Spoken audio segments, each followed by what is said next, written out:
Okay, so reverse engineering this pattern. So the first thing that I would do is I would get this tile, okay? And then I'll show you what this does.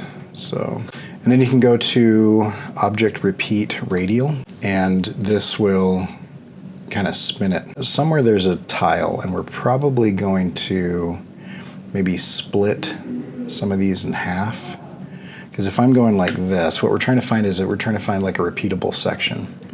And I think that might be here. Might be able to make a hexagon tile instead of a square tile work, but I think this would be a repeatable tile. So we'll have to split these in half. So a triangle, and so there's a bunch of different ways that you can do that, but you can make a star, and then you can just press the down arrow tool, and if you hold Alt, then it'll make that kind of triangle. If you hold Shift, then it'll constrain the rotation. Press Command R to turn your rulers on and off. And just so that we have pretty decent sizing, I'm going to throw some rulers down just to give me an idea of the size of these things. Okay, so then I'm going to go over here. We'll make a star. Okay, again, up or down arrows will increase or decrease the number if you hold Alt or Option and then Shift.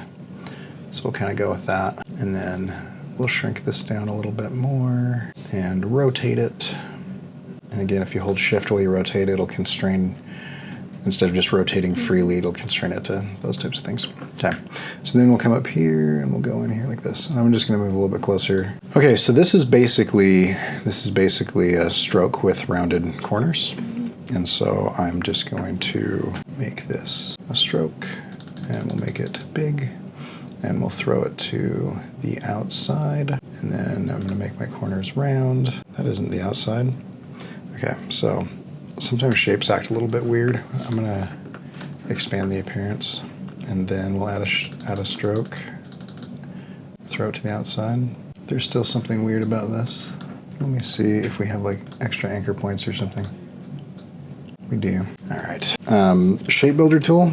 Are you familiar with that? If you have multiple shapes and you select them and you use the Shape Builder tool, you can combine the shapes by like clicking and dragging. Okay. And so because we had several things stacked on top of each other, it was causing us some problems. So I just clicked and dragged through that. Now, if you want to round corners, then you can switch to your wide arrow tool, which is A, and this is a corner widget.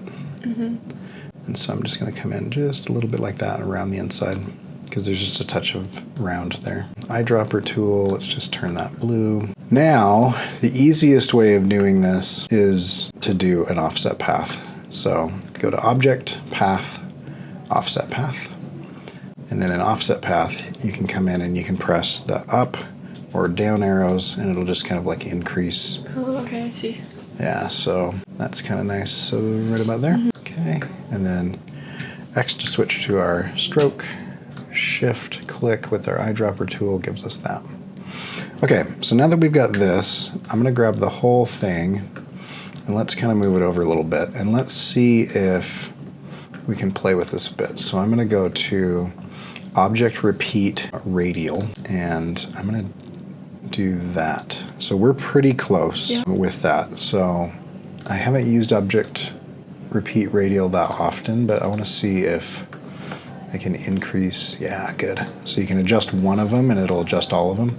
So I'm just going to go in and adjust the weight of that stroke so that they kind of touch. And that gives us what we need. So the first thing I want to do is let's just see if we can go to Object, Pattern, Make, and let's see if we can make this work. Okay, and so this is where having a copy of this that you can look at is nice. So I'm going to press Command colon. I'm going to get rid of this, and so these kind of mirror in triangles. To me, that looks like it's offset by half on rows. So let's see if we can do that. So I'm going to grab this like this, and we'll go to Object, Pattern, Make. And let's just go brick by row. Okay, that gives us our triangle. And then I'm going to go tile editor. And if we've done this correctly, I should be able to bring this down to half. Nope.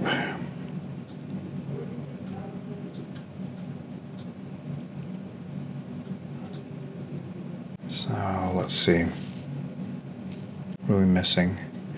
It's also that way. So I don't think a square is going to work. So if we go hex by row, we're getting closer. But I don't think we have these gaps. Let's save this by pressing done. No, there's no gaps. Okay, so let's go back, and you can always double click to edit one of these. And so let's try hex by column. And if this one doesn't work, then we'll have to do it the hard way, which isn't too bad. Actually, hex by column, I think, might get you what you need. Yeah, I think that's it. So hex by column. And then there's our pattern. And we'll need to stick some blue in the middle here. So I'm just going to come in. I'm going to make some blue without that. I'll throw it to the back. Throw it to the back. And I need to have some up here as well. This is where it's going to get a little bit tricky. So instead of a big giant square, I'm just going to make a tiny little circle. Throw that to the back, and then that's still going to overlap. So it overlaps based on if I put something to one side, then it shows up on the other side. And so let me dim this. You can see it kind of repeating, but it overlaps. Yeah. So it might be, and I don't think this is a big deal, that you just put a blue behind this pattern, or if we go out of this, let's click done. If you just do it before you.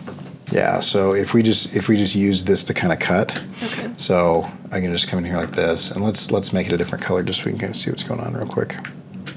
Okay, and then I'm going to throw this in the back like that. And then let's grab this, and because I'm about to do something destructive, I'm going to make a copy of it. And then I'm going to take this and I'm going to go expand object and fill, and then I can grab this and this, and I can cut it with my shape builder tool. So now that that's cut. So it just cut it to fit that shape? Yeah. Okay. So if I grab that and this, I can leave this part, because this part is the part that's overlapping, and then I can grab this and I drop, and then I can take this and go object pattern make, grid, hex by row, tile editor, this button, and then we'll come in and we'll kind of adjust that again. Was it row or column? It was column.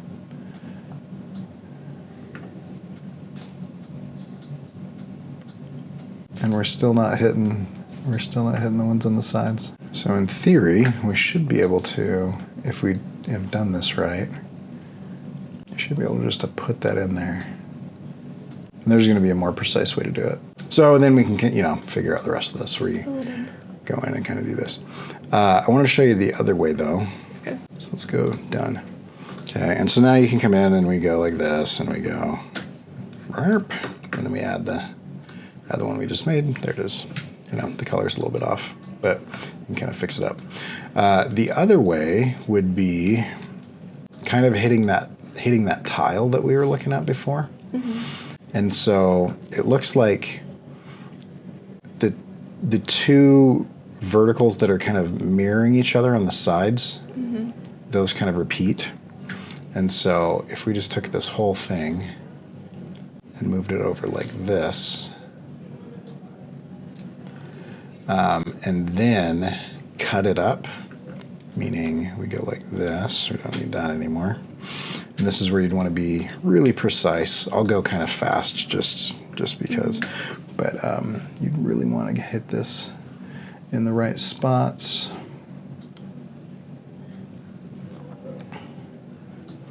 Okay, and we'll grab everything, and then we'll cut everything that is outside of that tile that we just made. And then delete the tile. And then we grab this and we go Object, Pattern, Make. And now it repeats on a grid instead of on a hex. Okay. So, questions? That makes sense? Yeah, it does. Cool. You make it look so easy, so. Well, yeah. That's why I recorded it, so you can go back and watch. Okay.